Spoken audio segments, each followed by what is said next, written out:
Thank you, Mr Speaker. And can I congratulate all the parties in Northern Ireland for reformulating the Northern Ireland Executive?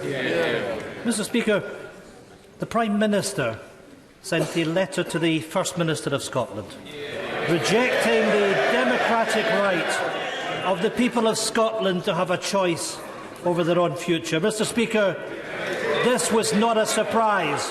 The Prime Minister is a democracy denier. Can I say to the Prime Minister, as his colleagues privately admit, this position is undemocratic, unacceptable and completely unsustainable. The Prime Minister has shown utter contempt for Scottish democracy, for Scotland's Parliament and for Scotland's people. Does the Prime Minister accept that by ignoring Scotland, imposing Brexit with his pursuance of cruel and punishing policies, that he is strengthening the case for Scottish independence? Mr Speaker, it was not only the right honourable gentleman who leads the SNP in this House, it was also Alex Salmond and his protégé, Nicola Sturgeon, who said at the time of the referendum that it was a once-in-a-generation event.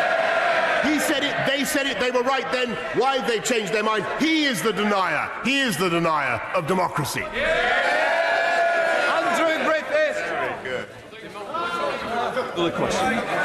Mr Speaker, the Prime Minister's party, the Conservative Party, signed up to the Smith Commission that recognised the right of the people of Scotland to determine their own future. That's the reality.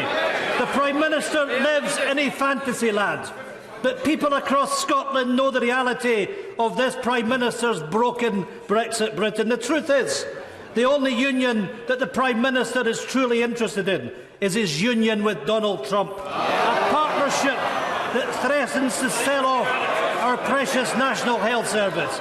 Mr Speaker, only yesterday the Prime Minister called for the replacement of the Iran nuclear deal with, as he put it, a Trump agreement. The public deserves the truth. What backroom deals are being done with Donald Trump?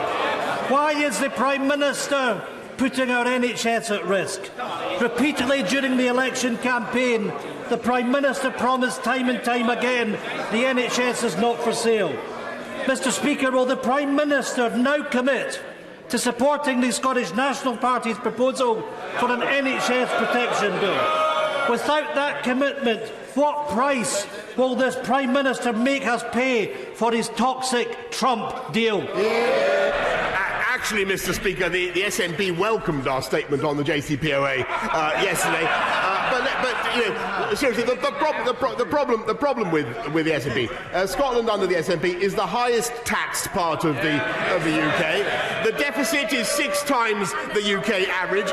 Maths and science in schools is actually going down in the PISA rankings. It's unlike any other part of the United Kingdom. That is no fault of the pupils of Scotland, by the way. It is the fault of the government of Scotland under the SNP who are not giving them the chances they deserve because they are obsessed with breaking up the United Kingdom. Change the